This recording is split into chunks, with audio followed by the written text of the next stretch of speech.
വീട്ടിലെത്തിയില്ലേ? ഇല്ല, ഞാനും ഇത്തിരി വൈകി. കണ്ടിട്ട് പോയാ മതി എന്ന് കുട്ടിയോട് ഞാൻ അപ്പോഴേ പറഞ്ഞതല്ലേ. ആ ബൊക്കയും പിടിച്ച് കുട്ടിയെ നോക്കി വരാന്ത മുഴുവൻ ഓടി നടക്കുകയായിരുന്നു. പാവം സ്നേഹ കുട്ടി. കുട്ടിയോട് നല്ല സ്നേഹമുണ്ട്, അത് പുറത്ത് കാണിക്കുന്നില്ലെന്നേ ഉള്ളൂ. കുട്ടിക്കൊരു കുഞ്ഞിനെ തരാൻ കഴിയാത്തതിൽ അദ്ദേഹത്തിന് നല്ല ദുഃഖമുണ്ട്. ആ മുഖം കണ്ടാൽ അറിയാം.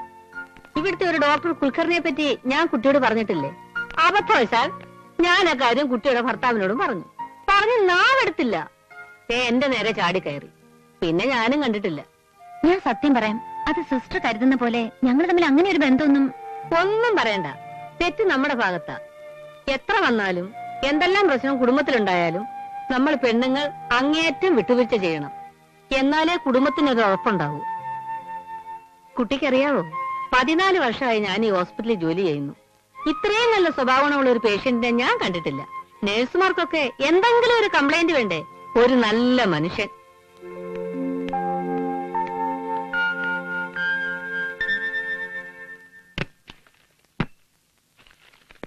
സാറേ, ചായ റെഡി, ചായ റെഡി. ഈ സ്നാപ്സ് നീ വേഗം വർമ്മയ്ക്ക് എത്തിക്കണം. എന്നിട്ട് നമ്മുടെ സ്റ്റുഡിയോ പോയി ഇതുവരെ വന്ന സകല മെസ്സേജും കളക്ട് ചെയ്യണം. സാറിന് സ്റ്റുഡിയോയിലേക്കുണ്ടോ? ഇല്ലടാ, തീരെ വയ്യ. 1-2 ദിവസം റെസ്റ്റ് എടുക്കുന്നതാ ബുദ്ധി. ശരീരം പെട്ടെന്ന് അനങ്ങണ്ട. ദേഹം അനങ്ങാതെ എങ്ങനെയാ മാമ ഉണ്ണുന്നത്? ഇതൊക്കെ ഒരു സമയദോഷം, അത്രേ ഉള്ളൂ. സമയദോഷം എന്ന് പറയാൻ പറ്റൂല. എന്തെങ്കിലും കാണാതെ പടച്ചോ വയറിനിട്ട് കുത്തുവോ? ഒരു ദൈവാനുഗ്രഹം ആവാനാണ് സാധ്യത. നമുക്ക് അവരെ ഒന്ന് തപ്പണ്ടേ? ആരെ? സാറിന്റെ ആ ഭാര്യയെ. അതൊന്നും ഇനി തപ്പണ്ട, അത് ഡൈവേഴ്സായി വിചാരിച്ചാ മതി. ഇതേതാ കത്ത്? അമ്മ എനിക്ക് കവറിൽ എഴുതാറില്ലല്ലോ. മായാ സുരേന്ദ്രൻ. ഇതാരടാ അത്? ഇനി ഹോസ്പിറ്റലിലെ നഴ്സ് സാറിന്റെ സൗന്ദര്യം കണ്ടിട്ട് എഴുതിയ പോലെ ലവ് ലെറ്ററോ മറ്റോ ആണോ? എന്റെ പ്രിയപ്പെട്ട മോളെ, നീ ഈ മുത്തച്ഛനെ മറന്നോടി. വളരെ കാലത്തിന് ശേഷം ഈ മുത്തച്ഛന്റെ പിറന്നാളിന് എന്റെ പൊന്നുമോള് വന്നില്ല. ബോംബെയിൽ ഇത്രയും തിരക്ക് പിടിച്ച ജോലിയാണോ നിനക്ക്? അങ്ങനെയാണെങ്കിൽ അതങ്ങ് കളഞ്ഞിട്ട് വാ. നിനക്ക് 1 മാസം കിട്ടുന്ന ശമ്പളം ഇവിടത്തെ തെങ്ങിന് ഒരാഴ്ച ഇടുന്ന വളം വാങ്ങാൻ തികയില്ല. നിനക്കും നിന്റെ 2 തലമുറയ്ക്കും മേലനങ്ങാതെ കഴിയാനുള്ളത് ഇവിടെ ഉണ്ട്. ആഗ്രഹിക്കുന്ന സമയത്ത് മോളെ അടുത്ത് കാണാൻ കഴിയാതെ മുത്തച്ഛൻ ഇങ്ങനെ ജീവിക്കുന്നതിൽ എന്താ ഒരു അർത്ഥമുള്ളത്? ഈ കത്ത് കിട്ടി ഉടനെ മോള് വരണം. മുത്തച്ഛനും മോളെ കണ്ടേ പറ്റൂ. അതാരാ സാറേ? ആ തലയ്ക്ക് സ്ഥിരമില്ലാത്ത ഏതോ ഒരു മുത്തച്ഛൻ. വാടക ചീട്ടും കൊടുത്ത് ഞാൻ ആളെ അയച്ചാൽ വാടക കൊടുക്കണം. അല്ലാതെ തർക്കുത്തരം പറയാനല്ല ഞാൻ തനിക്ക് വീട് വാടകയ്ക്ക് തന്നത്. അച്ഛൻ എന്തിനാ ഈ വാടകയുടെ കാര്യത്തിൽ വിഷമിക്കുന്നത്? അതിന് ഞാനില്ലേ, അല്ലെങ്കിൽ ഏട്ടനില്ലേ? സ്വന്തം തന്തയെ ഉപ്പും മുളകും തേച്ച് 4 മടക്കി വിഴുങ്ങാനല്ലേടാ നീയൊക്കെ മക്കളായി ജനിച്ചത്. ഈ കോയയുടെ വാടക എന്താടാ കണക്കിൽ വരാത്തത്? മൂപ്പിള്ളാരുടെ പിറന്നാൾ ദിവസം ഞാൻ വാടക കൊണ്ട് തന്നപ്പം അന്നേ ദിവസം കൈ തെറ്റൊന്നും വാങ്ങൂലെന്ന് മൂപ്പിള്ളാരല്ലേ പറഞ്ഞേ? അല്ല, അത് മറന്നോ? നിന്റെ പേരെന്താണാ പറഞ്ഞത്? കോയ, കരിപ്പൂര് കോയ. താൻ കരിപ്പൂർ കോയയാണെങ്കിലേ ഞാൻ തിരുപ്പൂർ നായരാ. ആ ദിവസമൊന്നും കൈനീട്ടി വാങ്ങുകയല്ലെന്നേ ഞാൻ പറഞ്ഞിട്ടുള്ളൂ. പക്ഷേ അതിനടുത്ത ദിവസം ഞാൻ കൈനീട്ടും. കരിപ്പൂർ കോയയ്ക്ക് മനസ്സിലായോ? ഇന്ന് വൈകുന്നേരത്തോടെ ഇവന്റെ വാടകന്റെ കണക്ക് പുസ്തകത്തിൽ കാണണം. അല്ലെങ്കിൽ കണക്ക് പുസ്തകത്തിന്റെ മുകളിൽ ഇവന്റെ താക്കോല് കാണണം.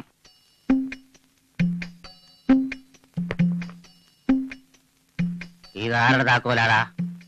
കോയയുടെ താക്കോലല്ല, എന്റെ താക്കോലാണ്. ഈ താക്കോലും പിടിച്ച് അച്ഛന്റെ കാര്യങ്ങളും നോക്കി ഞാൻ ജീവിതം തുടങ്ങിയിട്ട് വർഷം കുറയായി. അമ്മ മരിക്കുന്നതിന് മുമ്പ് ഈ താക്കോലിന്റെ പല കൂടപ്പുറപ്പുകളും എന്റെ കൂടെ തന്നെ ഉണ്ടായിരുന്നു. അമ്മ പോയതോടെ പലതും മേട്ടന്റെ കയ്യിലായി. 1-2 കമലാക്ഷിയുടെയും സഹദേവന്റെയും കയ്യിലായി. ചിലത് അച്ഛൻ തന്നെ തിരിച്ചു വാങ്ങി. ഈ താക്കോലും കണക്ക് പുസ്തകവും അന്നേ തന്നെ ഞാൻ തിരിച്ചേൽപ്പിക്കണമെന്ന് വിചാരിച്ചതായിരുന്നു. പക്ഷേ മരിക്കാൻ നേരത്ത് എന്റെ പെറ്റമ്മ എന്നെ വിളിച്ചൊരു സ്വകാര്യം പറഞ്ഞു. ഇല്ലേടി? എന്ത് സ്വകാര്യം? എന്ത് തന്നെ വന്നാലും എത്ര തന്നെ ചീത്ത പറഞ്ഞാലും അച്ഛനെ പൊന്നുപോലെ നോക്കണമെന്നാണ് അമ്മ എന്നോട് പറഞ്ഞത്. അല്ലേടി? അച്യുതൻകുട്ടിയേട്ടനെയും കമലാക്ഷിയെയും അളിയനെയും അമ്മയ്ക്ക് വിശ്വാസമില്ലായിരുന്നു. അതാ അവരോട് പറയാതെ എന്നോട് പറഞ്ഞത്. അച്ഛനെ നമസ്കരിക്കടി. എന്തുവാ ഇത്? എന്റെ പൊന്നച്ഛൻ വിശ്വസിക്കല്ലേ? എന്റെ പൊന്നച്ഛ, ഈ കേട്ടത് മുഴുവൻ കള്ളത്തരമാണ്. എന്താ ഇത്? എല്ലാരും കൂടെ അമ്മയ്ക്ക് എന്നെ വിശ്വാസമില്ലെന്ന് ഇവരെങ്ങനെയാ പറയുന്നത്? ഇവരെക്കാൾ 4 കൊല്ലം മുമ്പ് അമ്മയെ കണ്ടവനാ ഞാൻ. അളിയോ, എന്നോടും നിങ്ങളോട് വേണ്ടായിരുന്നു. ഇത്രയും വിഷം അച്ഛന്റെ മനസ്സിലേക്ക് ഓടി ഒഴിച്ചിട്ട് നിനക്ക് എന്താണ് കിട്ടിയത്? ആദ്യം ജനിച്ചാലും ശരി, അവസാനം ജനിച്ചാലും ശരി, അച്ഛനും അമ്മയ്ക്കും മക്കളെല്ലാം ഒരുപോലെ തന്നെയാ. അച്ഛനെ നോക്കാൻ വേണ്ടിട്ടല്ലേ സ്വന്തം വീട് വിട്ട് ഞങ്ങളല്ലേ ഇങ്ങോട്ട് പോകുന്നത്. നിങ്ങളുടെ വീട് വാടകയ്ക്ക് കൊടുത്തിട്ടല്ലേ പെങ്ങൾ അളിയൻ ഇവിടെ വന്ന് താമസിക്കുന്നത്? അപ്പൊ താനോ? ഞങ്ങൾക്ക് കിട്ടിയ വീടിന് നല്ല ഉറപ്പ് പോരാ. അതൊന്ന് കെട്ടിപ്പോക്കണം, അല്ലാതെ അവിടെ താമസിക്കാൻ പറ്റില്ല. അച്ഛൻ വിളിച്ചിട്ടല്ലേ ഞങ്ങൾ ഇവിടെ താമസിക്കുന്നത്, അല്ലേടി? അതെ. ഉറപ്പ് പോരെങ്കിൽ പിന്നെ എന്തിനാണ് അത് എഞ്ചിനീയർക്ക് വാടകയ്ക്ക് കൊടുത്തത്? എഞ്ചിനീയർക്ക് ആ ഉറപ്പ് മതിയെന്ന് പറഞ്ഞു. എനിക്കിത് പോരേട്ടാ. കൊച്ചക്കൻ പറയുന്ന കളവാണച്ചാ. അച്ഛനത് വിശ്വസിക്കരുത്. മരിക്കുന്നവരെ അമ്മയുടെ തലക്കിലിരുന്ന് നാമം ചോദിച്ചാലും ഞാനാ. ആ നാമജപം സഹിക്കാൻ കഴിയാഞ്ഞിട്ടാ അമ്മ വേഗം പോയത്. കൊച്ചക്കൻ ഞാൻ ഇത് കേട്ടില്ലേ അച്ഛാ? അമ്മയെ ഞാൻ പൊന്നു പോലെയാ നോക്കിയത്. അവസാനത്തെ ശ്വാസം പോകുന്നതിന് മുമ്പ് അമ്മയ്ക്ക് വാസുണ്ണിയെ കാണണമെന്ന് പറഞ്ഞു. ഞാൻ വാസുണ്ണിയെ കൊണ്ടുവന്ന് അമ്മയുടെ കാൽക്കൽ നമസ്കരിപ്പിച്ചു. കിടന്നുകൊണ്ട് കൈനീട്ടി വാസുണ്ണിയുടെ നെറുകയിൽ തൊട്ടമ്മ അനുഗ്രഹിച്ചു. ഓനെ വാസുണ്ണി, നിന്റെ കാര്യങ്ങളൊക്കെ മുത്തശ്ശൻ നോക്കിക്കോളൂ എന്ന് അമ്മ പറയുകയും കൂടി ചെയ്തു. എന്താ മലർന്ന് കിടന്ന് ശ്വാസം വലിക്കുന്ന അമ്മ എങ്ങനെയാ കാല് പിടിച്ച് നിൽക്കണ വാസുണ്ണിയുടെ നെറുകയിൽ തൊടുന്നത്? കൈക്ക് ഇത്ര നീളുണ്ടാവും. എന്റെ അമ്മ ആരോ കിങ്കോങ്ങ. മരം കൊടു. ആരെ ബോധിപ്പിക്കാനാ നിങ്ങൾ ഇങ്ങനെ തമ്പി തല്ലുന്നത്? എന്നെ ബോധിപ്പിക്കാനോ? ഒന്നായിട്ട് കട്ടുമുടിക്കാതിരിക്കാനാ എല്ലാം ഒരു കള്ളനെ ഏൽപ്പിക്കാതെ പല കള്ളന്മാരെ ഏൽപ്പിച്ചത്. അങ്ങനെ ഒരു ബുദ്ധി എനിക്ക് തോന്നിയത് എന്തുകൊണ്ടാണെന്നറിയോ? ഞാൻ നിങ്ങളെക്കാളൊക്കെ വലിയ കള്ളനായതുകൊണ്ടാ. നിന്റെയൊക്കെ ഭാഷ പറഞ്ഞാൽ തനി തന്തക്കള്ളൻ.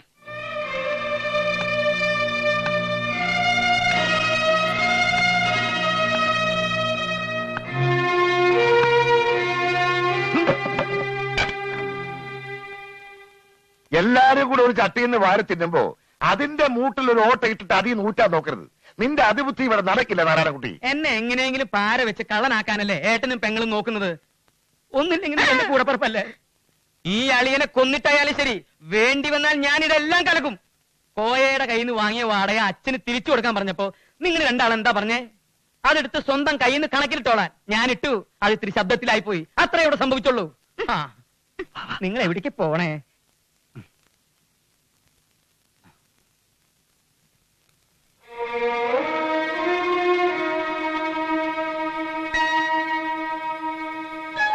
ചിരിച്ചോ?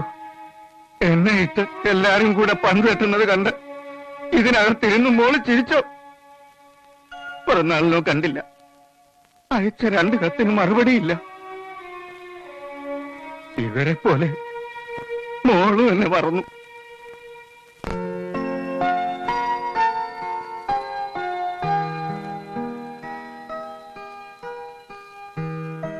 കണ്ടോ എന്റെ കണ്ണന്റെ ഉണങ്ങി പൊടിഞ്ഞ ചോര ഉണ്ടോ? ഇത് ചുരണ്ടി എടുത്ത സ്ഥാനത്ത് എന്റെ ചോര വീഴേണ്ടതായിരുന്നു. അത് വീണില്ല. വീണിരുന്നെങ്കിൽ ആർക്കും ഒരു നഷ്ടമില്ല. കണ്ണനറിയോ, ഈ മായയ്ക്ക് ആരുമില്ല. ആരും. അത് പച്ചക്കള്ളം. അപ്പൊ മുത്തച്ഛനോ?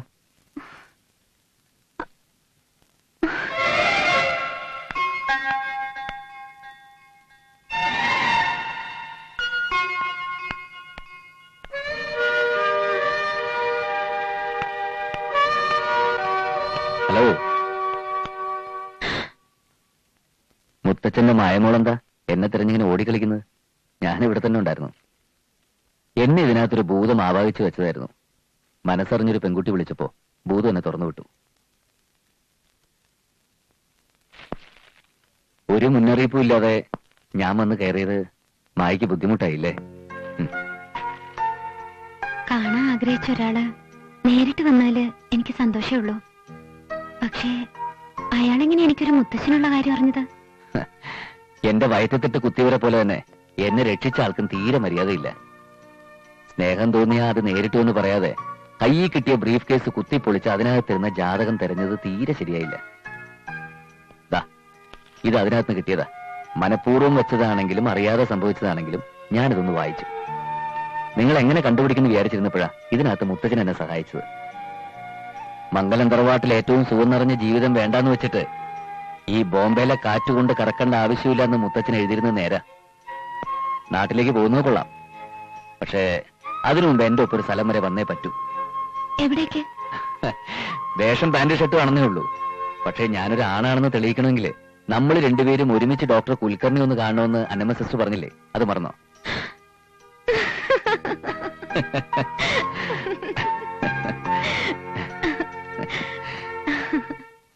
ये क्या बकवास है? ये 2-3 बंडल के लिए इतना बड़ा बक्सा क्यों लेके आए? बाकी पैसा किधर है? ഒരബദ്ധം പറ്റിപ്പോയി ഉസ്താദ്. ചരക്ക് വിഴുങ്ങിയ പാവക്കുട്ടിയെ ഇവിടെ വെച്ചൊരു പെൺകുട്ടി വിഴുങ്ങി. खा लिया? कैसे खा लिया? ऐसा कोई नहीं खा सकता. किसने खा लिया होगा? വിഴുങ്ങിയത് തന്റെ ഉപ്പാപ്പായിരിക്കും. ആ പെൺകുട്ടി അതെടുത്ത് പോക്കറ്റിടുന്ന നമ്മൾ കണ്ടതല്ലേ? बदमाश, क्या बोला तूने? ബദ്മാഷിന്റെ വാപ്പ. കച്ചവടാ. കൊല്ലം 10-34 നമ്മൾ തുടങ്ങിയിട്ട് അങ്ങനെ വിഴുങ്ങുന്ന സ്വഭാവമാണെങ്കിൽ ഈ നായിന്റെ വാപ്പ നമ്മൾ വിഴുങ്ങിയത്. ഉസ്താദ് ക്ഷമിക്കേ, ആരും വിഴുങ്ങിയിട്ടൊന്നുമില്ല. ചരക്ക് തിരിച്ചെടുക്കാൻ എനിക്കറിയാം. ഉസ്താദിന് കാശല്ലേ വേണ്ടത്? കാശ് ഞാൻ തരും. തലവർ ഒരു വാക്ക് പറഞ്ഞിരുന്നെങ്കിൽ ഉസ്താദിന്റെ അടപ്പിയാൻ തെറിപ്പിച്ചനെ. ഈ ബിസിനസ്സിൽ ആദ്യമായി വേണ്ടത് പരസ്പര വിശ്വാസമാണ്. അത് എന്നില്ലാതാവുന്നു അന്ന് ഈ പരിപാടി നിർത്തണം. കുഞ്ഞായൻ ബഹളം വെച്ചപ്പോ അവര് വെടിവെക്കുന്ന ഞാൻ വിചാരിച്ചേ. വെടിവെക്കാൻ തോക്കിനകത്ത് ഉണ്ട മാത്രം ഉണ്ടായ പോരാ, മനസ്സിനകത്തൊരു ഉണ്ട വേണം. അതെന്തുണ്ടാ? ആ ഉണ്ടേന്റെ പേരാണ് ധൈര്യം. നമ്മളെയൊക്കെ വെടിവെക്കണമെങ്കിലേ അവനൊക്കെ ഒന്നുകൂടി ജനിക്കണം. അവനൊക്കെ ഇനിയും ജനിച്ചിരുന്നു നമ്മളിവിടെ കാണുമോ? നിങ്ങളെന്ത് മണ്ടത്തരായി പറയുന്നത്? അതല്ലേ നമുക്ക് ഞാൻ പറഞ്ഞത്. അവന് ഈ ജന്മം നമ്മളെ വെടിവെക്കാൻ പറ്റില്ലെന്ന്. ഇവൻ അവനൊക്കെ വലിയ മണ്ടൻ. ഹലോ, ഇതെന്താ ഇവിടെ? ഞങ്ങൾ മനസ്സിലായില്ലേ? ഇല്ല. പൊന്ന് സാറേ, നമ്മൾ ഒരുമിച്ചുള്ള ആശുപത്രി ഒന്ന് ചീട്ടടിച്ചത്. തലക്കടങ്ങിട്ട് 3 നാൾ കൂടെ ഒരുമിച്ച് ആശുപത്രി ഒന്ന് മറന്നോ? ഓ അത് ശരി. അന്ന് മുഖം ശരിക്കും കാണാത്തോണ്ട് ആളെ മനസ്സിലായില്ല. ഞാൻ കുഞ്ഞായൻ. ഹലോ. ഇത് മുസ്തഫ. ഹലോ. ഇത് ആൽഫ്രഡ്. ഹലോ. എന്താ എല്ലാരും കുടുംബത്തോടെ? ഞങ്ങൾക്കൊരു മീറ്റിംഗ് ഉണ്ടായിരുന്നു. ഓ. അത് കഴിഞ്ഞു. സാറിന്റെ എവിടെ? എനിക്കൊരു ജീവിത പ്രശ്നമാണ്. ഒരു കസ്റ്റമറെ കാണാൻ വന്നാ.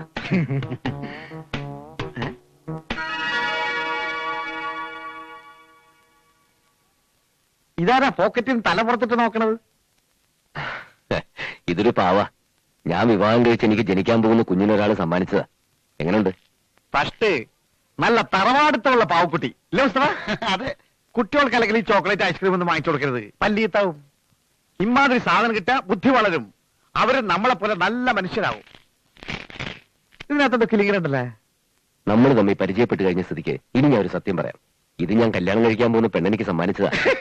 ഇതിനകത്ത് കുലുങ്ങുന്നത് മുഴുവനെ അവളുടെ ഹൃദയമിടിപ്പുകളാണത്രേ. അല്ലോ, എന്തായാലും ഹൃദയം നമ്മൾ തൊട്ട് അശുദ്ധമാക്കണില്ല. സാറ് തന്നെ പിടിച്ചാട്ടെ. പിന്നെ അത് താഴ്ത്തിനാളെ കൊണ്ടോണേ. ഈ ഹൃദയം എന്നൊക്കെ പറയുന്നത് വല്ലാത്ത ബേജാറ് പിടിച്ച സംഗതിയാ. വരട്ടെ. തീർച്ചയായും നല്ല മനുഷ്യൻ. പ്രേമിച്ച് ഇപ്പോഴത്തെ ആണിനും പെണ്ണിനും തലയ്ക്ക് വട്ടായെന്നാ തോന്നണ. നമ്മളും നമ്മുടെ വാപ്പായും പ്രേമിക്കുന്ന കാലത്ത് അന്നത്തെ പെൺകുട്ടികള് ഉറുമാലിന് നമ്മുടെ പേരെഴുതി അത്ര മുക്കി തരും. ഇപ്പോഴത്തെ പെൺകുട്ടികളുടെ ഒരു പ്രാന്ത്. ഇമാതിരി പാവക്കുട്ടി പ്രാന്ത് നമ്മൾ ആദ്യമായിട്ടാ കാണുന്നത്. മുസ്തഫ, അത് നമ്മുടെ കയ്യിൽ നിന്ന് പോയ പാവക്കുട്ടിയല്ലേ? അത് പിന്നെ കണ്ടറിഞ്ഞൂടെ? അല്ല ഇടങ്ങേറായ അങ്ങോട്ടല്ല ഇങ്ങോട്ട്.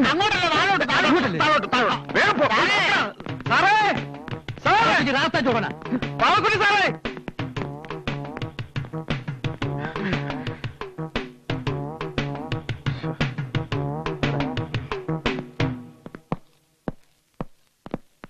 തലവരെ നമ്മളെ പാവക്കുട്ടി ഒരുത്തർ കീസിലിട്ട് പോലെ നമ്മളിപ്പൊ കണ്ട്. ആ പെണ്ണത് അയാൾക്ക് കൊടുത്ത് അവരെന്നെ മുഹബത്ത് പോയി.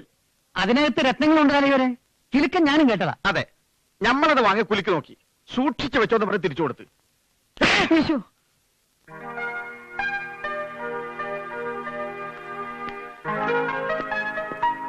Perfectly all right.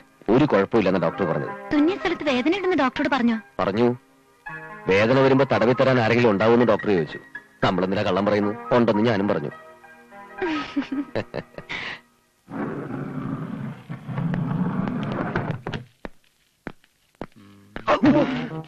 കണ്ടോ, അവളുടെ കയ്യിലാണ് നമ്മുടെ ചരക്കുണ്ടായിരുന്നത്.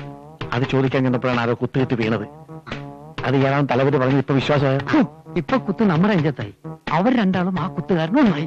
ചിന്തിക്കാനൊന്നുമില്ല. തലയൊരു പറഞ്ഞു ഓർമ്മയുണ്ടല്ലോ. തൽക്കാലം അഹിംസ കൊണ്ട് മാറ്റി വെച്ചേക്കാം. 9 ലക്ഷത്തിന്റെ രത്നങ്ങളാണ് ആ പാവയ്ക്കകത്തുള്ളത്. ഇത്ര കഷ്ടപ്പെട്ട് നമ്മൾ അതെടുത്ത് തലവർക്ക് കൊടുക്കണോ? 3 വീതം വെച്ച് നമ്മൾ നാട്ടിലേക്ക് വണ്ടി കയറുന്ന വലിയ ബുദ്ധി. ഒരാളെ വേദനിപ്പിച്ച് നമ്മൾ എന്ത് സ്വർഗ്ഗമാണ് നേടാൻ പോകുന്നത്? കള്ളത്ര ഏതായാലും വേണ്ട. വേണ്ടെങ്കിൽ വേണ്ട, ഞാൻ പറഞ്ഞതേ ഉള്ളൂ. അവരോട് പോയി. എവിടെ പോയി? അവരോട് പോയി.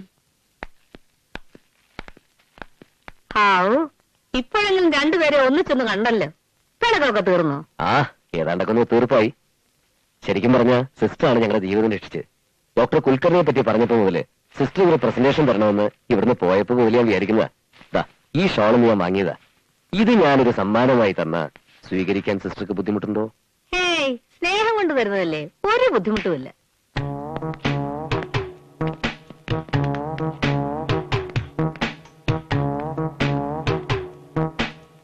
നിങ്ങള് ഡോക്ടർ കുൽക്കർണിയെ കണ്ടു അല്ലേ? അയാൾ എത്രയോ ഓപ്പറേഷൻ ചെയ്ത് അവരുടെ ഭാര്യമാരൊക്കെ 4-5 കുട്ടികളെ പ്രസവിച്ചിട്ടുമുണ്ട്. പ്രസവം ഇവിടെ തന്നെ വേണം കേട്ടോ, ഞങ്ങളൊക്കെ ഉണ്ടാവും ഇവിടെ. എന്താ കുട്ടി ഇത്? കുൽക്കർണിയെ കാണാൻ വരുന്ന പലർക്കും സംഭവിക്കുന്നതായത്. അദ്ദേഹം പാന്റിന്റെ സിബ് ഇട്ടിട്ടില്ല. സിബ്. പാന്റിന്റെ വാതിലടയ്ക്ക്, പാന്റിന്റെ വാതിലടയ്ക്ക്.